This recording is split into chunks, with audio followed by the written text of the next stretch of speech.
Greetings, fellow Whovians. Welcome to Timey Wimey Review, and here's my spoiler talk review of the War Games in Colour, which at the time of recording aired last night on BBC 4 on Christmas Eve. I'm not going to go into full details in terms of the story and what the story's about and what I like and what I dislike about this particular 10-part epic.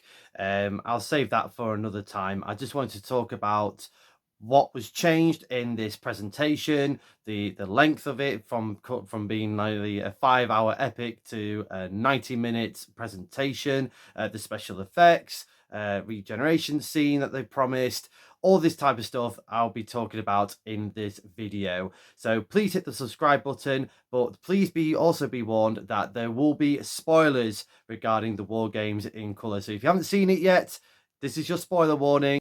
Here we go. Let's talk about the color restoration for this, or the work that was put into making this from original black and white story, the last of the black and white stories before it went into season 7 in full color for John Pertwee's debut season as the Third Doctor. This was the last of the black and white stories, and wow, they did a fantastic job colorizing this story. Honestly, it was amazing to see.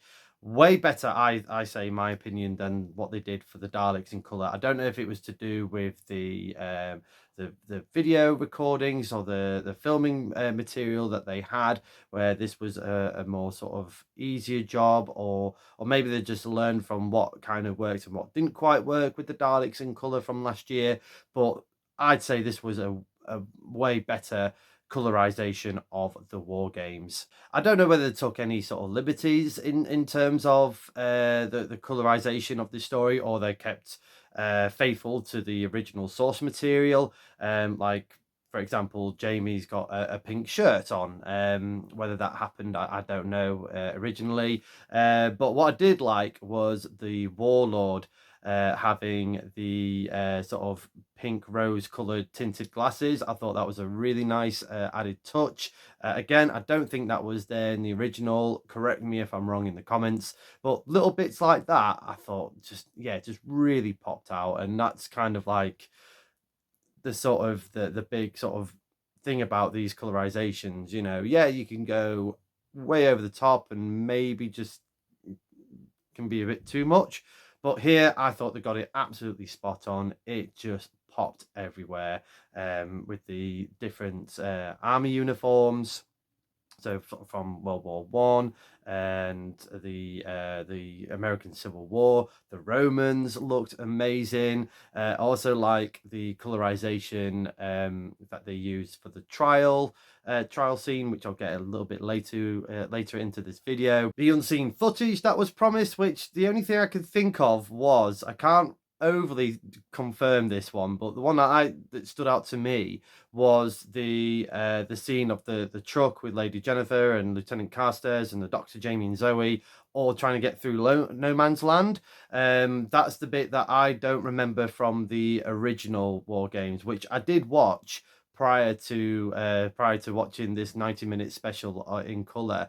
I did watch the full 10-part episode as a sort of more comparison. So again, that'll be something I will definitely, the 10-part version, I will review later on this channel. But again, yeah, it just all popped out. The team behind this project definitely deserves a round of applause. They did an amazing job in this color presentation.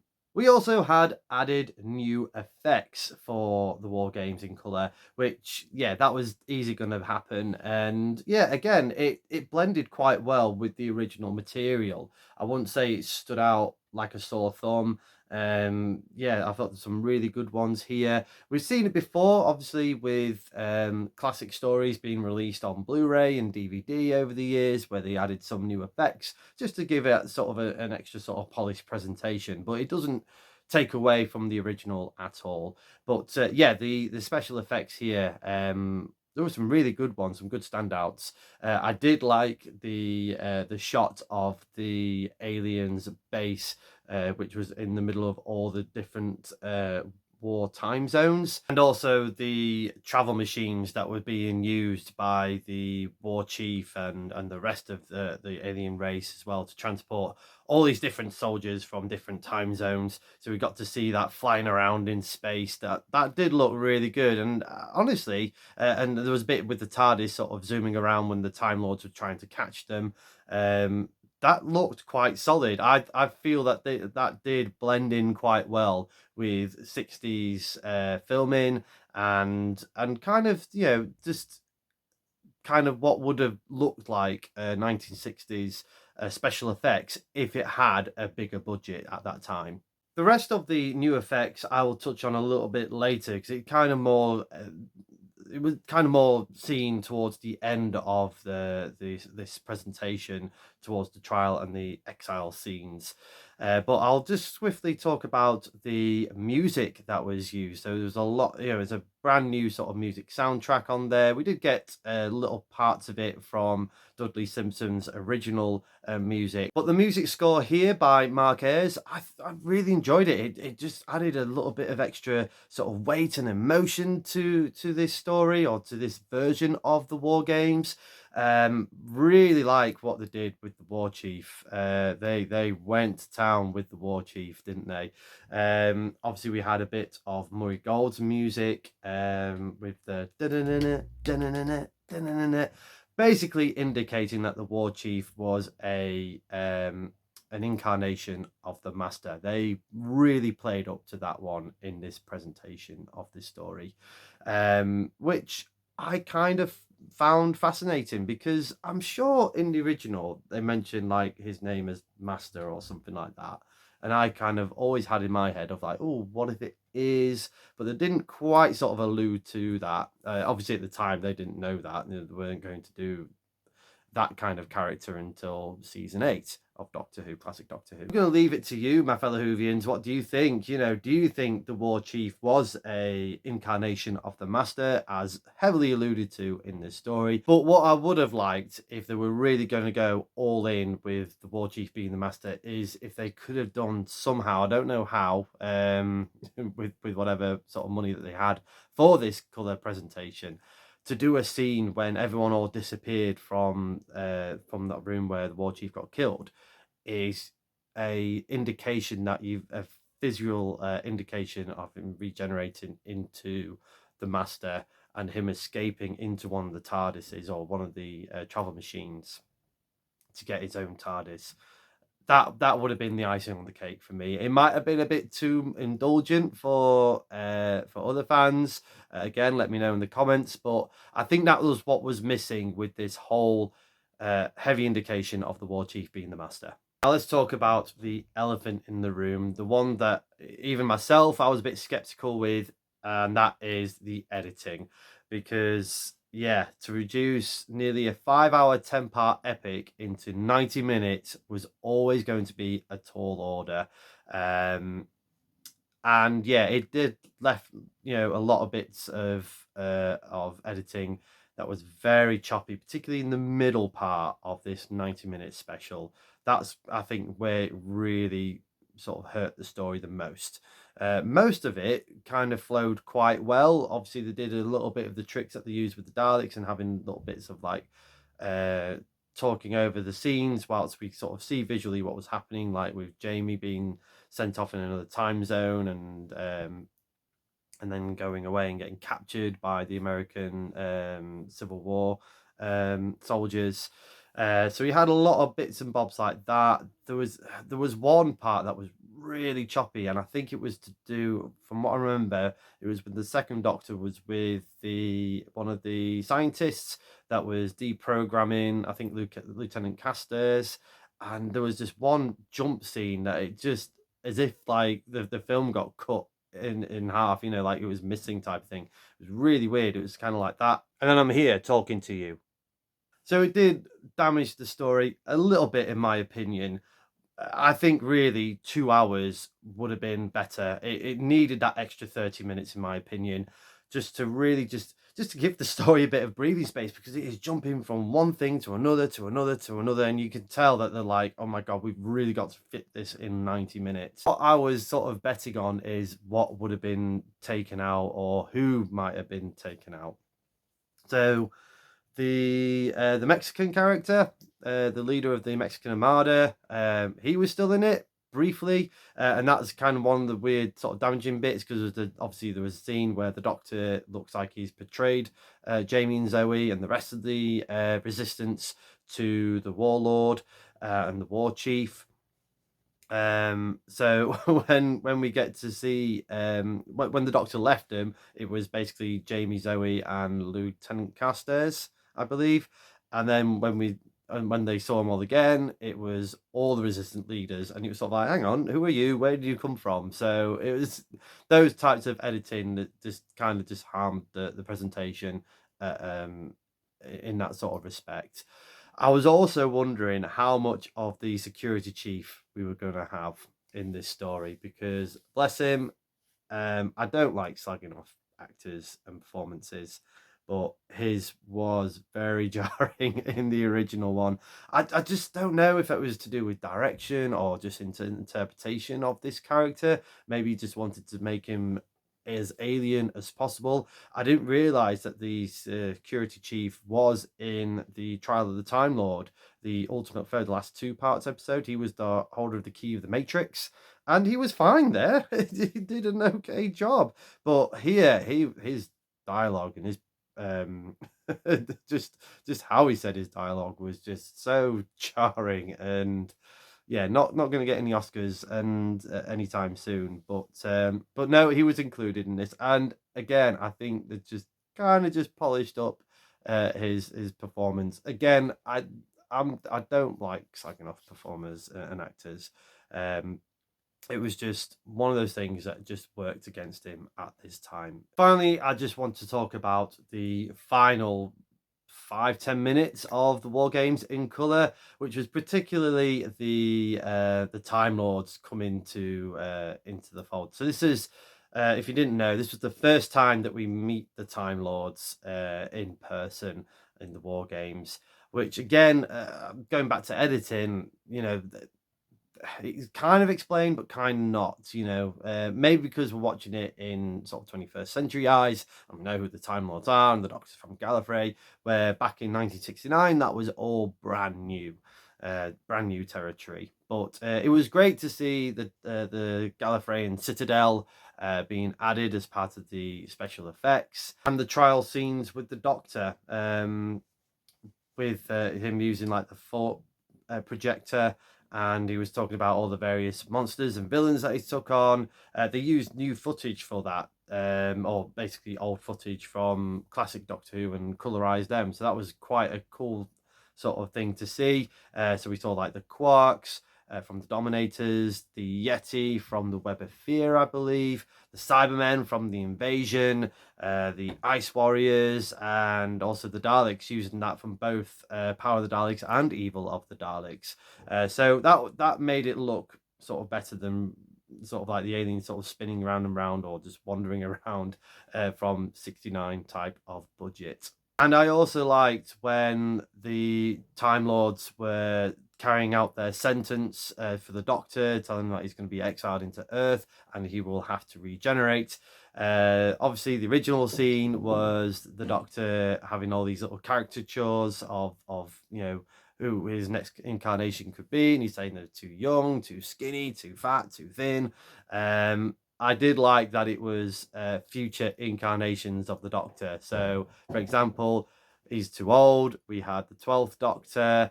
Too thin. Of course, it's going to be the skinny man in the tight suit, David Tennant, 10th Doctor. Jodie Whittaker's Doctor, Matt Smith in the he won't do at all. Yeah, I love that. Someone did call that on Twitter. I think I might have mentioned it in the comments, or maybe in my previous video about the War Games in colour. But yeah, someone called it. Well done you for calling it. I liked it. I thought it was pretty good.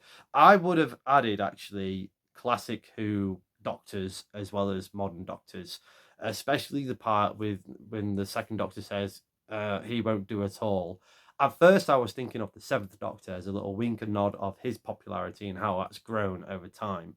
But I think it would have been better if it was the Sixth Doctor in that line, just as a wink and a nod to the two Doctors, that adventure that they had in the 80s, and also again, sort of how Colin Baker's Sixth Doctor was perceived back in the 80s, and how sort of like Big Finish has gave him a new lease of life, and being one of the ultimate Doctors. And then we move on to the actual regeneration scene itself. So this was based on the work by fellow YouTuber, the Confession Dial. Congratulations to him. He did astonishing work. I've already put a link below in my previous War Games video, showing you. There was a clip that you can find on YouTube quite easily of his original work, and obviously this is what they did for the War Games, and have the second Doctor regenerate into the third. It's really cleverly done. It's so cleverly done, and the music by Mark Ayres, that really sort of gave me goosebumps on that one. It just gave that regeneration scene just extra gravitas, extra emotion. I have to say that was also as well with Jamie and Zoe saying their goodbyes. Makes that even more sad, actually, because they get their memory wiped and they only remember one adventure with the second Doctor. But anyway, back to the regeneration, and yeah, it was a solid piece of special effects, especially having John Pertwee face, and seeing him for the first time. It does kind of put a little bit of 6B, season 6B theories in the spanner in the works for that, because it didn't really allude that, I think, in this version compared to the original one made by Confession Dial. Where do we put the fugitive Doctor in there? I don't know. You're going to have to be before the first Doctor, really. I hope they do explain that in the future. But putting that aside, it was a really good regeneration scene. Love the bit where the TARDIS lands, and on the chronological time meter, you're seeing it going from flicking between 1970s and 1980s. Nice little wink and nod to the whole unit timeline debacle that is still going on to this day. I also liked when the TARDIS was flying into Earth. You saw the nesting conscious spheres coming into shot, coming into orbit, to allude to the season 7 opening story, Spearhead from Space, which you'll be able to get on Blu-ray next year, folks. I'm surprised I didn't flash that up on there. But yeah, it was a really good scene, and yeah, just something that's added a little bit of extra something special. I'm going to give the War Games in Colour a TARDIS rating of 7.5 out of 10. Like I said, it was a little bit editing. It got really choppy in the middle. I do think 2 hours would have been a lot more of a polished presentation, but I thought the special effects were solid. The colorization was amazing. It doesn't detract, or it doesn't, for me, it doesn't replace the original. I don't think that's the intention. It was supposed to be drawing more eyes to a younger audience, and hopefully that works for yourselves. I mean, the only thing I would say is, if it is for a younger audience, surely it's got to be on Disney Plus or BBC America, or somewhere they can sell it to, so a wider audience can see it, because at the moment I think it's just exclusive to the UK until it's released on Blu-ray. Again, correct me if I'm wrong in the comments. I know obviously you can find it in other ways, that's up to you. But yeah, they really should advertise that for somewhere else across the pond, so everyone can get to see this version. But like I said, it doesn't replace the original. You know, it's not like you can't see the 10-part drama at all. But it's just a presentation of what if we had this money and we can do this. Like I said, it needed to be 2 hours, I think, to be an absolute solid overview of this story. But what I come away with is I had a lot of enjoyment. It's a great start to the festive Doctor Who season that we've got. We've got the proms coming up. We've got the televised BBC proms, Doctor Who proms, and of course Joy to the World as well. And looking into the future in 2025 with, like I said, season 7 being released on Blu-ray, and obviously the spin-off, The War Between the Land and Sea. So this was, you know, from a marketing standpoint, this was a good story to have made in colour. But let me know in the comments below, what did you think of the War Games in colour? Did you love it? Did you hate it? What bits did you like? What bits didn't you like? Anything that I didn't talk about, add that to the comments as well. And what classic black and white Doctor Who story would you like to see made in colour in the future? A lot of people are saying Tomb of the Cybermen is the next one to happen. Time will tell. It always does. Thank you very much for watching this video. I hope you've enjoyed this review. If you have, please like, share and subscribe. Hit the cloister bell for more notifications. Come say hello and follow me on Facebook and X. And do check out my other fantastic Doctor Who related content on the Timey Wimey TikTok page. And of course, right here on the Timey Wimey YouTube channel. And as the good doctor once said, oh my word.